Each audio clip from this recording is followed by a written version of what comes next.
అందరికి నమస్కారం. మీరు చూస్తున్నది వింటున్నది యోగేష్ కమెంటరీ. నేను మీ హోస్ట్ యోగేష్. ఈరోజు మనం వైకింగ్ సీజన్ 3 ఫైనల్ ఎపిసోడ్లో ఏం జరగబోతుందని చూడబోతున్నాం. మన ఛానల్ని ఫస్ట్ టైం చూస్తున్నట్టయితే దీని ముందు సీజన్స్ అన్నిటిని చూసేసి వస్తేనే ఈ ఎపిసోడ్ మీకు బాగా అర్థమవుతుంది. దాని లింక్ కింద డిస్క్రిప్షన్లో ఇస్తా, వెళ్ళి చూసేసి వచ్చేయండి. పోయిన ఎపిసోడ్లో రాగ్నర్కి బ్యాప్టిజం చేసి వాడిని క్రిస్టియన్గా మార్చడం లాగర్దా, ఫ్లోకి, రోలో వీళ్ళ ఎవ్వరికి నచ్చల. రాగ్నర్ నీళ్ళల్లో మూలిగి పైకి లేవడంతో ఆ ఎపిసోడ్ ఫినిష్ చేశారు. ఇప్పుడు ఈ ఎపిసోడ్ ఓపెనింగ్ లో ప్యారిస్ బీర్లు 5,076 పౌండ్ల బంగారము, సిల్వరు తీసుకొచ్చి ఇచ్చి మా రాజుగారు చెప్పినట్టు బంగారం ఇచ్చేశాడు. సో మీరు మీ మాటను కాపాడుకోండి, ఇక్కడి నుంచి వెళ్ళిపోండి అని చెప్పాడు. దీని విన్న రోలో రాగ్నర్ ఉన్న టెంట్ లోపలికి వెళ్ళి మనం అడిగిన బంగారాన్ని వాళ్ళు ఇచ్చేశారు అని చెప్పాడు. వాడికి హెల్త్ బాగాలేనందువల్ల చెవులు సరిగ్గా వినిపించలేదేమో అని చెప్పి రెండోసారి చెప్పబోతూ ఉంటే, నాకు వినిపించిందిలే, ఆ సంపద ఏమీ నాకు హెల్ప్ చేయదు, నేను చస్తున్నాను, చచ్చిన తర్వాత అయినా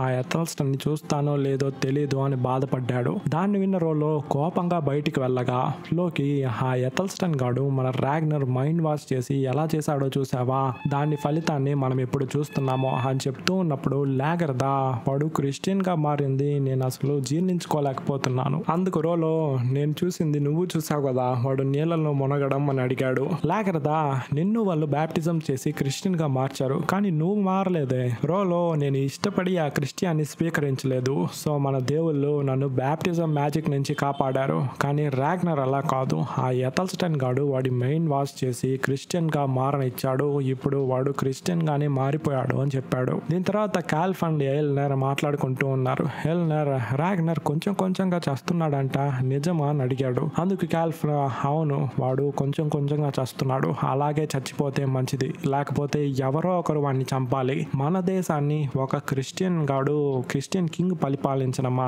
అదంతా మనం అనుమతించలేము అని చెప్పి ఇద్దరు మాట్లాడుకుంటూ వెళ్తున్నారు. ఇక్కడ ప్యారిస్ లో అన్ని సుమూఖంగా అయిపోయినందువల్ల అక్కడ ఒక పార్టీ. అది ముగించిన ఓడో గీస్లా దగ్గరికి వెళ్ళి పెళ్లి గురించి మాట్లాడగా, గీస్లా, ఇప్పుడు దీని గురించి మాట్లాడడానికి నాకు సమయం లేదు అని చెప్పి అక్కడి నుంచి వెళ్ళిపోయింది.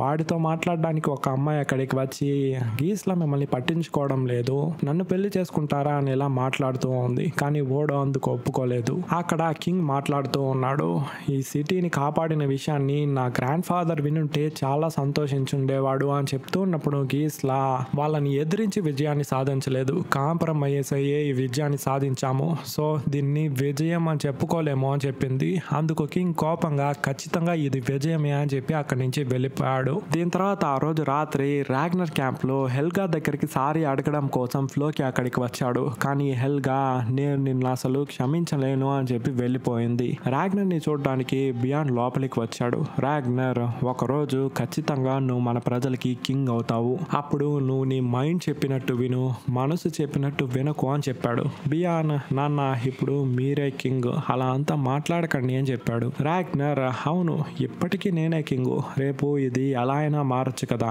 సరే నీకు ఒక ముఖ్యమైన విషయం చెప్పాలి అని చెప్పి ఏదో విషయం చెప్పాడు. బయట అందరూ పార్టీ చేసుకుంటూ ఉన్నప్పుడు రోలో మాత్రం ప్యారిస్ ని చూస్తూ సీర్ చెప్పిన మాటలు మైండ్ లో వినిపిస్తూ ఉంది. రోలో, నీకు దేవుడు ఏమి ఇవ్వబోతున్నాడో తెలిస్తే బీచ్ లో బట్టలు లేకుండా డాన్స్ వేస్తావు అని ఆ మాటలే వినిపిస్తూ ఉన్నాయి. నెక్స్ట్ డే ఫ్లోకి ఒక బోట్ ని తయారు చేస్తూ ఉన్నాడు. హెల్గా అక్కడికి వచ్చి, నువ్వేం చేస్తున్నావు అని అడిగింది. రాగ్నర్ చివరిగా ఒక బోట్ ని తయారు చేసేవమ్మని చెప్తున్నాడు అని చెప్పి దాన్ని తయారు చేస్తూ ఉన్నాడు. దీని తర్వాత ప్యారిస్ నుంచి యువరాని అక్కడున్న టెంట్లన్నిటినీ చూసి, ఓడో వీళ్ళు ఇక్కడి నుంచి వెళ్ళిపోవాలి కదా, ఇంకా వెళ్లకుండా ఇక్కడే ఎందుకు ఉన్నారు, ఇంచుమించు ఒక నెల దాకా అయిపోతుంది అని అడిగింది. కట్ చేస్తే రాగ్నర్ టెంట్ దగ్గరికి ఓడో వచ్చి, మీరెందుకు ఇంకా ఇక్కడి నుంచి వెళ్ళలేదు అని అడిగితే, బియాన్, మా నాన్న కింగ్, ఆయన హెల్త్ ఇప్పుడు బాగలేదు, చనిపోయే స్టేజ్ లో ఉన్నాడు అని చెప్పాడు. ఓడో, అయితే నేను మీ నాన్నను ఒకసారి చూసి కన్ఫర్మ్ చేయొచ్చా అని అడగ్గా బియాన్ కూడా లోపలికి తీసుకెళ్తే నిజంగానే రాగ్నర్ చనిపోయే స్టేజ్ లో ఉన్నాడు. బియాన్, మా నాన్నకి చివరి కోరిక ఒకటి ఉంది, ఒకవేళ ఆయన ప్రాణాలు ఇక్కడే పోయింది అంటే క్రిస్టియన్ సాంగ్యం ప్రకారమే ఆయన చివరి అంత్యక్రియలు జరగాలి, అంతవరకు మేము ఇక్కడి నుంచి వెళ్ళము అని చెప్పాడు. అందుకు ఓడో, ఇతని బాడీని మీరు చర్చ్ కి తీసుకొస్తే ప్రాపర్ గా మేము క్రిస్టియానిటీ ప్రకారమే అంత్యక్రియలు చేస్తాము, కానీ ఎవరు కత్తులు తీసుకొని లోపలికి రాకూడదు అని చెప్పాడు. నెక్స్ట్ డే మార్నింగ్ బియాన్ చెప్పినట్టే రాగ్నర్ చనిపోయాడు. ఆ బోటులా ఉన్న శవపేటికలను మూసి బియాన్ బయటికి వచ్చి కూర్చొని ఏడుస్తున్నాడు, తన నాన్న చనిపోయాడే అని. అక్కడున్న ప్రజలు కూడా ఒక మంచి కింగ్ చనిపోయాడే అని చెప్పి బాధపడుతూ ఉన్నారు. ఆ శవపేటికను ఒక ప్లేస్ లో పెట్టున్నారు. లాగ్రదా లోపలికి వెళ్ళి, నువ్వు చనిపోయావు అని చెప్పి నేను నమ్మలేకపోతున్నా. నువ్వు ఇప్పుడు స్వర్గంలో ఉన్నట్టయితే ఓడి గాలి వేగంతో వచ్చి నేను అక్కడి నుంచి తీసుకొచ్చి వాల్హాలా పెడతాడు. నేను చనిపోయిన తర్వాత వాల్హాలాకి వచ్చి మనమిద్దరం మందు కొడుతూ జాలీగా ప్రదేశంలో తిరగాలి. ఇదే నా కోరిక. నేను నిన్ను ఎప్పటికీ లవ్ చేస్తున్నా రాగ్నర్ అని చెప్పింది. కట్ చేస్తే రోలో, నేను నిన్ను చాలా ద్వేషించాను రాగ్నర్, కానీ నాకు నీపై ప్రేమ ఉంది. ఇప్పుడు నువ్వు చనిపోయావు. అందరూ ఏదో ఒక రోజు చావాల్సింది, కానీ దేవుడు నిన్ను ఫస్ట్ తీసుకునేశాడు. నువ్వు చాలా అదృష్టవంతుడివి. నువ్వు నిన్ను దేవుడు అని చెప్పి అనుకున్నావు, కానీ చూసావా, నువ్వు ఒక మనిషి చచ్చి ఇప్పుడు శవపేటికలో ఉన్నావు అని చెప్పాడు. కట్ చేస్తే ఫ్లోకి, ఫస్ట్ నేనే నీకు బోట్ ని బిల్డ్ చేసి ఇచ్చాను, దాన్ని పెట్టుకొని నువ్వు నార్త్ అంబ్రియాకి వెళ్ళావు. ఇప్పుడు చివరిగా ఈ శవపేటికను కూడా నేనే తయారు చేశాను. ఈ బోట్ లో నువ్వు స్వర్గానికి వెళ్ళి ఆ ఎథల్స్టన్ ని కలిసినట్టయితే వాడికి నేను చెప్పానని నా గ్రీటింగ్స్ ని చెప్పు అని చెప్పాడు. నువ్వు మన దేవుళ్ళకి మోసం చేసి క్రిస్టియన్ గా మారిపోయావు రాగ్నర్. నువ్వంటే నాకు అస్సలు నచ్చవు, కానీ ఏం చేద్దాం, నీపై నాకు అంత ప్రేమ అని చెప్పి చెప్తూ ఉన్నాడు. దీని తర్వాత అక్కడి నుంచి రాగ్నర్ బాడీని తీసుకొని సెలబ్రేట్ చేస్తూ ప్యారిస్ గేట్ ముందుకు తీసుకెళ్లారు. ఒక నలుగురు మాత్రం రాగ్నర్ ని తీసుకొని ఆ శవపేటికను చర్చ్ లోపలికి వెళ్ళి పెట్టారు. అక్కడున్న ప్రీస్ట్ ఆ శవపేటికపై నీళ్లు చల్లుతూ మంత్రాలు చెప్తూ ఉన్నప్పుడు రాగ్నర్ దాన్ని బద్దలు కొట్టుకొని పైకి లేయగా అక్కడున్న వాళ్ళు కళ్ళు తిరిగి కింద పడిపోయారు. కత్తి తీసి కింగ్ గొంతులో పెట్టగా ఓడో కత్తి తీసేలోపు శవపేటికలో నుంచి కత్తులు గొడ్డలన్నిటిని రాగ్నర్ తో వచ్చిన నలుగురు తీసుకొని వాళ్ళ గొంతులో పెట్టారు. వీటన్నిటిని చూసిన గీస్లాకి కోపం. వేగంగా రాగ్నర్ ని వెళ్లి కొట్టబోతూ ఉంటే ఆమె గొంతుని పట్టుకొని ఆమె గొంతుపై కత్తి పెట్టి ముందుకు వెళ్తూ ఉన్నాడు. అక్కడున్న కమాండర్ ముందుకు రాగా, ఓడో ఒక్కడు కూడా ఎవరు ముందుకు వేయకండి, ఒకవేళ వేస్తే వాడు ఖచ్చితంగా ఎవరని చంపేస్తాడు అని చెప్పింది. అందరూ ఆమెకు దారిస్తూ ఉన్నారు. నేరుగా బ్రిడ్జ్ దగ్గరికి వెళ్ళి దాన్ని క్లోజ్ చేసి ఆ తాడుని కట్ చేయమని చెప్పి మెయిన్ డోర్ ని ఓపెన్ చేయమని చెప్పాడు. సగం దారికి వెళ్ళిందే యువరాణిని వెళ్ళమని చెప్పి తరిమేశాడు. ఇప్పుడు వీళ్ళ ఆర్మీ మొత్తంగా గేట్ లోపలికి వెళ్తూ ఉంది. వీళ్ళకి ఏ ఆటంకము లేదు. రాగ్నర్ కి చెప్పిన విషయాలు, ప్యారిస్ ని గెలవాలంటే చావు మాత్రమే గెలవగలదు అని వాడి మైండ్ లో ఆ మాటలు వినిపిస్తూ ఉంది. బియాన్ వాళ్ళ నాన్న కింద పడుతూ ఉంటే పట్టుకున్నాడు. ఈ విషయం బియానికి తప్ప అక్కడున్న ఎవ్వరికీ తెలియదు. లాగ్రదా రోలో ఫ్లోకి చాలా ఆశ్చర్యంగా చూస్తూ ఉన్నారు. ఈ నిజాన్ని మాకెందుకు చెప్పలేదు అనేలాగా. లోపల ప్రజలు వేసుకున్న నగలని, బీర్వాలో దాచున్న బంగారం అన్నిటినీ వైకింగ్స్ లోపల నుంచి తీసుకొచ్చేశారు. నెక్స్ట్ డే టెంట్ లో బియాన్ తో, ఎందుకు మాకు ఈ విషయం ముందే చెప్పలేదు? అంటే మాకు మాపై రాగ్నర్ కి నమ్మకం లేదా?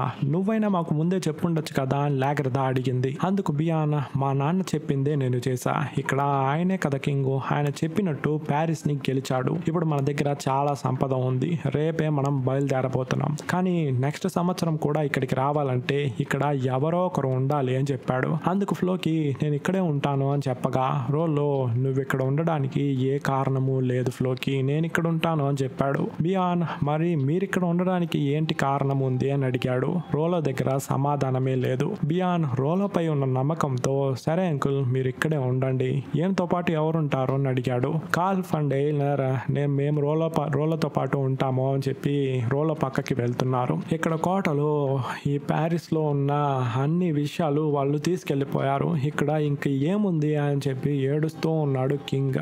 గీస్లా ఆయన ఓదార్చి లోపలికి తీసుకెళ్ళింది. మరుసటి రోజు బియాన్ తన అంకుల్ ని ప్యారిస్ లోనే వదిలి రాగ్నర్ ని తీసుకొని క్యాటికట్ కి బయలుదేరాడు.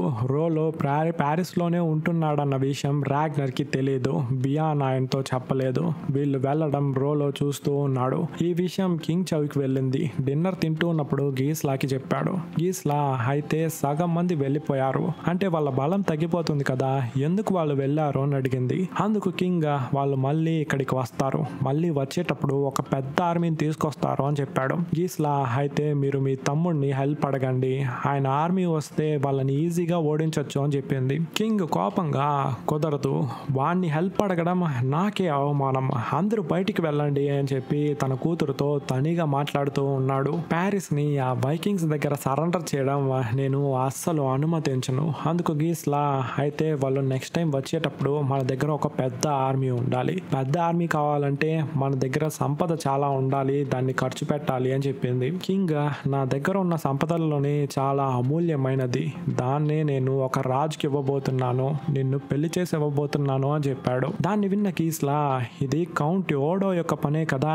వాడిని నేను పెళ్లి చేసుకోను అని చెప్పిందే ఇలా చేస్తున్నాడు అని చెప్పింది. అందుకు కింగ్ నువ్వు ప్యారిస్ కోసం ఇది కూడా చేయలేవా అని అడిగాడు. గీస్లా నేను ప్యారిస్ కోసం నా ప్రాణాలు అర్పించమన్నా అర్పిస్తా, కానీ ఎవరని తెలియని ఒకరిని నేను ఎలా పెళ్లి చేసుకోవడం అని అడిగింది. అందుకు కింగ్ అయితే నేను పంపించిన మనుషుల్ని రిటర్న్ రమ్మని చెప్పాలేమో.